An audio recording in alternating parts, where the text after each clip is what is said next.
Angelo Alessio mau membawa Persija kemana? Ini judul saya buat untuk mengungkapkan isi hati saya, pendapat saya, bukan untuk memojokkan Persija atau saya memojokkan manajemennya Persija, bukan. Tapi saya hanya ingin bertanya, karena ibaratnya kalau saya misalkan ya, saya sebagai pendukung Persija, ya pasti saya akan bertanya, ini Persija kenapa? Tapi karena saya bersifat netral, jadi saya hanya ingin tahu aja, Angelo Alessio ini mau bawa Persija tuh kemana? Saya baru aja nonton pertandingannya Persija lawan Borneo, yang akhirnya dimenangkan oleh Borneo 2-1. Saya nggak permasalahkan masalah pertandingannya deh. Saya nggak bahas pertandingan kemarin Persija mungkin ada menang lawan Persib, lalu kemarin kalah lawan Bali United, lalu tadi kalah lawan Borneo. Itu saya nggak akan bahas masalah kalah atau menangnya. Tapi yang saya ingin bahas itu cara permainannya Persija di sini, yang menurut saya aku kayak ingin mendapatkan jawaban aja untuk, terutama untuk pelatih Persija yaitu Angelo Alessio ini. Ini ingin bermain seperti apa Persija itu? Kemarin mungkin menang lawan Persib. Ya saya kira mental Persib akan semakin Persija ya, mental Persija akan semakin bagus, atau permainannya akan semakin naik karena mempunyai kepercayaan diri yang bagus. Menurut saya seperti itu saat kemarin menang lawan Persib. Toh nyatanya saat lawan Bali United kalah dan tadi lawan Borneo kalah, itu saya nggak menyoroti masalah hasil kalah dan menangnya. Saya nggak nyoroti kemarin menang lawan Persib, nggak. Tapi yang saya ingin soroti ini cara permainannya Persija yang benar-benar seperti tim yang nggak punya visi misi, lalu strateginya bagaimana, itu saya nggak melihat sama sekali dari Persija ini cara permainannya. Mungkin untuk kalian fans Persija, saya minta maaf dulu ya kalau misalkan saya terlalu lantang, tapi anggap saja saya sebagai pendukung fans Persija lah, anggap aja seperti itu. Jadi saya bebas punya pendapat atau suara hati saya untuk mengkritik Persija. Saat lawan Persib, boleh dikatakan Persija saya bilang main bagus. Di lini tengahnya hidup, sayapnya hidup. Lalu lawan Bali United, mainnya juga ya ini udah mulai ada tanda-tanda kalau sebenarnya khas dari permainan Persija itu lebih ke defense dan mengandalkan serangan balik. Ya kalau model seperti ini hanya mengandalkan serangan balik, ya susah banget untuk bisa menciptakan, jangankan menciptakan gol, membuat variasi serangan aja belum tentu bisa Persija. Paling toh sudah ketebak kok permainan Persija, paling dari Rico Simanjuntak, umpan ke Marco Simic, heading atau di finishing oleh Marco Simic, ya udah gitu-gitu aja golnya. Tapi apa kalian pernah lihat Persija bermain variasi yang cukup bagus untuk 7 pertandingan terakhir? Jadi Persija ini dalam 7 pertandingan terakhir itu hanya menang 1 kali, yaitu lawan Persib saja. Sisanya 4 kali kalah dan 2 kali imbang. Ini saya punya catatan untuk Persija. Saya itu pengamat sepak bola. Jadi semua tim yang menurut saya bagus, yang menurut saya lagi kurang perform, ya wajar lah saya mengkritik karena saya pengamat sepak bola. Nah ini saya lihat lawan Borneo, dari menit awal aja saya sudah bilang, ini kalau Persija kok bisa bertahan kayak gini mainnya, apa karena musuhnya Borneo atau emang tipikal Persija ini permainannya seperti itu. Tony Sisipto dipasang dengan Rohit Chan, sudah tahu kedua pemain ini nggak punya kecepatan, nggak punya kreativitas untuk membangun serangan. Ini bener-bener boleh dibilang Tony Sucipto dan Rohit Chan ini bener-bener gelandang bertahannya Persija. Ya ini lawan Borneo memakai 2 gelandang bertahan, ya mungkin hanya itu saja stok pemainnya, ya saya kurang paham ya. Tapi yang saya lihat ya nggak ada kreativitas sama sekali Persija. Saat lawan Persib pun menang, apakah banyak kreativitas serangan yang dilakukan oleh Persija? Ya nggak ada juga. Hanya mengandalkan Rico Simanjuntak aja yang suruh berkutik bola sampai memberikan finishing ke Marco Simic. Ya udah gitu-gitu aja Persija. gak ada kreativitas serangan. Apa ya, seperti ini bisa cepat-cepat naik ke papan atas gitu. Saya sudah berapa kali bahas masalah Persija Jakarta di prediksi skor. Saya sudah bahas berapa kali Persija Jakarta. Saya selalu bilang, ini bukan rumahmu Persija. Saya selalu bilang seperti itu di konten-konten saya yang berkaitan dengan Persija. Kalian bisa cek. Saya selalu bilang, ini bukan rumahmu. Kamu harus balik ke rumahmu secepat mungkin, yaitu ada di papan atas. Tapi kok makin kesini, performnya bukan makin bagus, malah makin menurun. Dan kalau kalian tahu nih, saya bacakan datanya. Hanya sekarang Persija ini 18 poin ya. Persija 18 poin. Hanya berbeda 7 poin aja dari zona degradasi peringkat 16, yaitu ada nama Persik Kediri di peringkat 16. Itu hanya berbeda 7 poin. Dan dari Bayangkara yang ada di peringkat pertama, itu perbedaannya 12 poin. Lalu untuk perbedaan ke posisi 6 itu perbedaannya 6 poin. Nah, yang saya maksudkan ini Persija loh. Ini tuh Persija gitu loh. Kalau masalah gol, saya akan bilang dengan banyaknya variasi serangan, pasti gol akan datang dan kemenangan pasti akan datang sendiri. Tapi kalau cara bermainnya Persija lebih bertahan kayak gini, hanya mengandalkan serangan balik, lalu lini tengahnya juga nggak ada yang bisa menjadi playmaker, benar-benar playmaker yang bisa membuka celah atau memancing pertahanan lawan keluar, nggak ada Persija ini.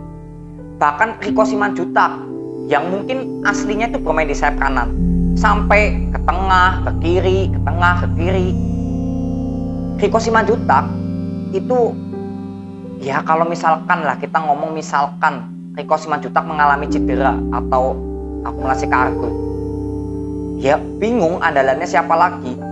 Karena benar-benar hanya mengandalkan yaitu Riko Simanjuntak, Marco Simic, Riko Simanjuntak, Marco Simic. Kalau punya strategi, walaupun ada pemain yang cedera, misalkan Riko Simanjuntak cedera gitu, dengan ada strategi suatu tim, ya saya kira nggak ada masalah lah. Banyak kok tim-tim di Liga Indonesia yang pemain bintangnya cedera, tapi akhirnya bisa mengimbangkan permainan musuh. Jadi nggak mengandalkan pemain tersebut aja gitu, walaupun paling banyak berkontribusi. Itu kalau bermain dengan strategi. Nah, ini strateginya itu bertahan dan hanya mengandalkan serangan balik. Sedangkan Persija ini pemainnya nggak ada yang bisa dijadikan playmaker menurut saya, kecuali hanya Riko Simanjuntak. Dan Riko Simanjuntak itu posisinya bukan tengah, tapi pemain kanan. Dijadiin sebagai playmaker. Ya, di pressing abis-abisan lah Riko Simanjuntak oleh tim lawan, ya sudah mati serangan dari Persija. Dan sangat terlihat lawan Borneo ini.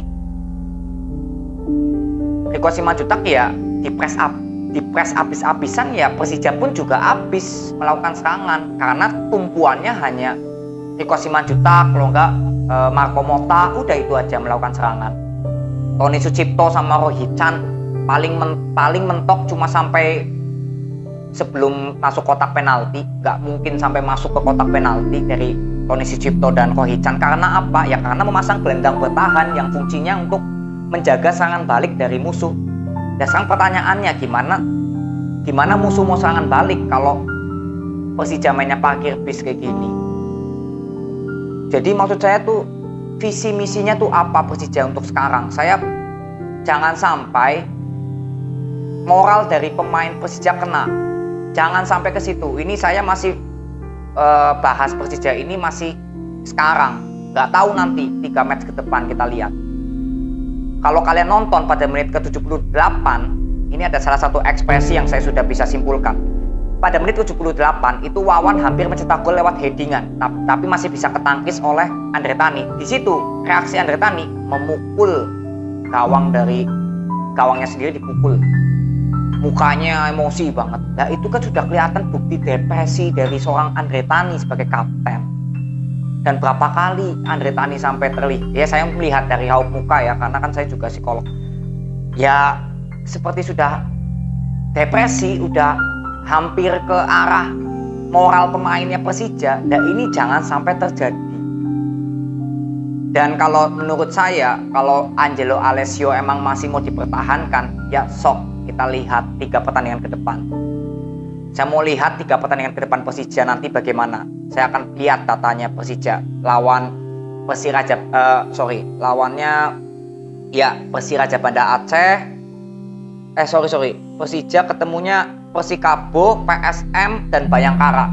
Coba kita lihat 3 pertandingan ke depan. Angelo Alessio, jangan ngomong masalah menang kalah atau imbang dulu deh, tapi cara permainnya Persija dulu. Karena kalau saat ini Persija mungkin memang harus mencuri kemenangan, ya memang harus. Tapi saya nggak fokus ke mencuri kemenangannya. Saya fokusnya ini mau lihat permainan Persija ini berubah nggak. Kalau terus-terusan main parkir bis, ngandelin counter attack terus, ya entahlah Angelo Alessio ini mau dipertahankan apa enggak ya nggak tahu. Karena sudah selisih 7 poin dengan zona degradasi loh Persija. Ya ini anggap aja saya sebagai fans Persija lah. Jadi saya punya suara atau pendapat saya untuk Persija. Ya mungkin pelatih dari Angelo Alessio ini pengalamannya cukup luar biasa. Dulu pernah menjadi asisten Antonio Conte di Juventus tahun 2012. Ya mungkin seperti itu, pengalamannya bagus. Tapi ya buktinya lah, faktanya aja, lihat Persija sekarang. Apakah bisa bangkit lagi Persija dengan kondisi permainan yang seperti itu? Jangan sampai ya, ini tujuan saya membuat konten ini, video ini, Angelo Alessio ini membawa Persija kemana. Tujuan saya jangan sampai pemain dari Persija moralnya itu kena, mentalnya, psikolognya itu kena dengan hasil-hasil yang didapat dari Persija. Itu jangan sampai ke situ. Maka dari itu saya buat konten ini mencegah lah, jangan sampai pemain dari Persija kehilangan visi, misi, dan moralnya.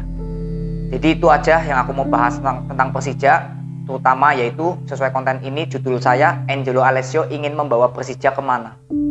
Itu yang saya pengen lihat. Jadi PR untuk Persija, terutama untuk Angelo Alessio. Saya nggak bahas pemainnya Persija. Pemainnya Persija apakah kualitasnya jelek-jelek? Enggak, bagus kualitas pemain Persija. Tapi ya kembali lagi, seperti pemain Persija itu seperti dalam lingkaran yang nggak bisa keluar dan nggak bisa, kayak pemainnya itu nggak bisa menampilkan kebagusannya dia gitu loh, keterampilannya dia itu kayak nggak bisa gitu. Nah itu karena apa? Itu saya pengen tahu. Jadi kita lihat Angelo Alessio untuk mendampingi Persija di 3 match ke depan, lawan Persikabo Bogor, PSM dan Bayangkara. 3 match ke depan ini saya mau lihat perkembangan dari Persija ini bagaimana. Saya nggak mau bahas masalah menang, kalah, atau imbangnya, saya nggak akan bahas. Tapi saya hanya ingin lihat cara permainan Persija. Apakah bisa cantik, atau yang seperti kita harapkan. Mungkin kalau kalian nonton, untuk fans Persija terutama, kalian nonton nggak saat lawan Borneo? Bagaimana perasaan kalian lihat tim kesayangan kalian lawan Borneo bisa diopok-opok kayak gitu? Saya nonton aja sampai, wah kok bisa kayak gini Persija mainnya. Ya udah, itu aja yang aku bisa bagikan kepada kalian, terutama untuk fans Persija. Saya minta maaf jika kata-kata saya ada yang lantang, tapi ini menurut saya ya, ini pendapat saya, suara hati saya yang saya ingin suarakan kepada Angelo Alessio ini. Jadi itu aja. Thank you ya. See you.